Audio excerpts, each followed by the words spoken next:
Hey, we're filming from this unique angle today so I can better show you what I would call the long hitter's attack into the golf ball.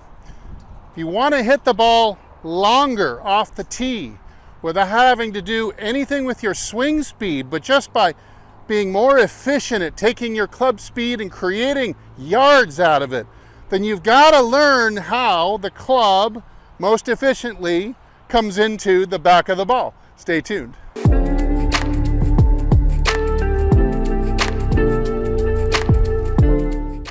Okay, so I've got the ball teed up on top of the mat. So you can see this is an incredibly high tee, and a lot of you just cringe because you think, oh boy, it's gonna make me just sky it, pop it up. But it's better to illustrate to you how the club needs to come into the back of the ball for you to hit it long and straight with the driver. And amazingly, there are a lot of long drivers, pro long drivers, who do tee the ball up this high.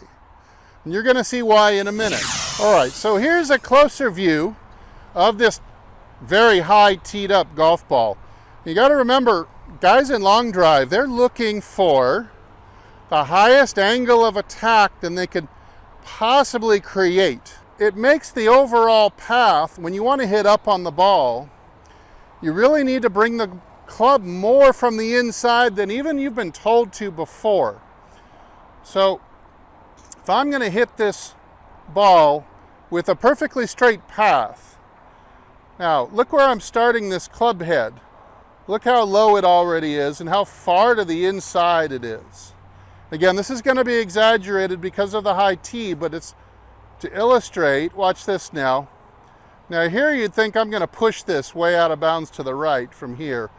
But as this club starts to ascend into the ball, the path of the club straightens up. Boom. And we hit right in the center on the way up. Boom. And at the moment of the strike, while the club was turning from 2 o'clock, 1 o'clock, but it's 12 o'clock by the time it reaches the golf ball.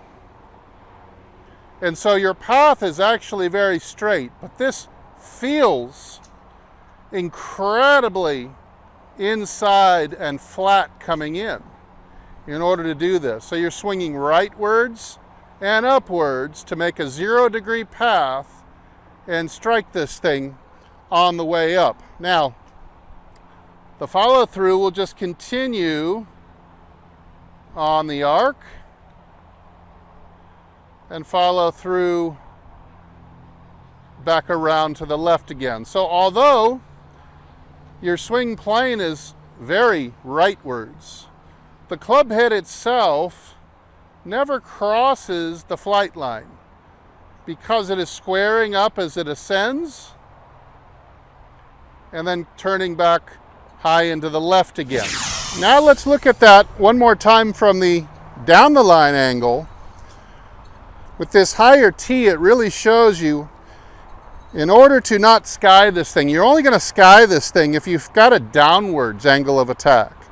Usually people are swinging down and across, totally the opposite, and it's preventing you from getting all the distance out of your drives that your club head speed suggests you should get.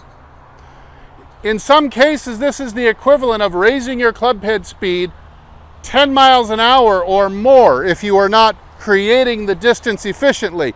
Imagine how much work it would be to generate and train yourself to swing 10 or more miles an hour faster.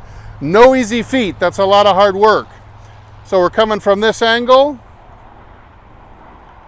around the corner, turning upwards, right where the club squares up, right there. And then we've hit it. We go back around the arc, high and to the left on the exit. Now check out the chart of distances per angle of attack. And you can see, you can even find maybe your average swing speed about on this chart.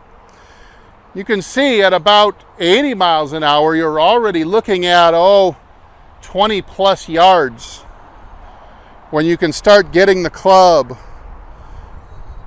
to turn upwards into the ball. Now again, if you're going to turn upwards into the ball, if your plane was straight and you turn upwards, the club is going to be moving left and you would pull the ball. So you've got to also bring that club from the inside more in order to create a straight path. So the ball would go high, take off straight, fly straight. This is not a draw swing. This is not a gimmick draw swing. This is just the adjustment when you want to hit way, way up on the ball.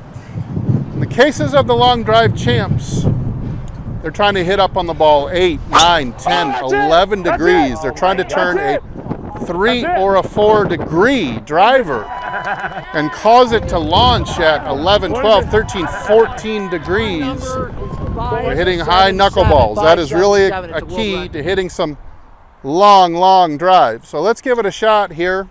Really gonna have to hit up on this thing from the inside if I'm going to not sky it. Let's give it a try.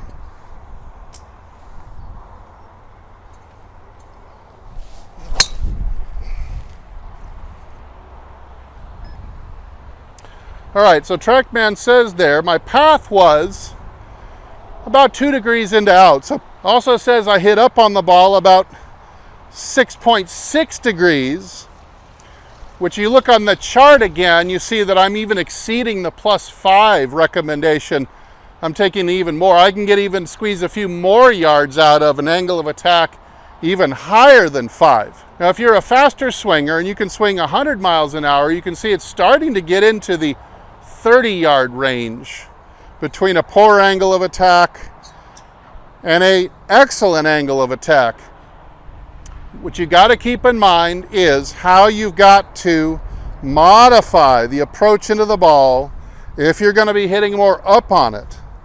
Got to swing more from the inside, either with your swing or by moving your feet a little bit to the right so that the path ends up being 0 this way. So if you were to take that approach into the ball, it's going to be coming from here, much shallower. A lot of people are out here when they come into it. It's going to be coming more from here if you just extend what we've got to do. So if we're going to hit it really upwards, the club's got to be coming from here, very low and behind you, to make up for the fact that it's going to turn upwards and turn left before you've struck the ball. So keep in mind, get that club shallow and more inside, hit up on the ball, and without any more club head speed, you're going to see a ton more distance. Hey, thanks so much for watching and supporting the channel. If I don't see you in the next video, I hope I see you longer and straighter down the fairway.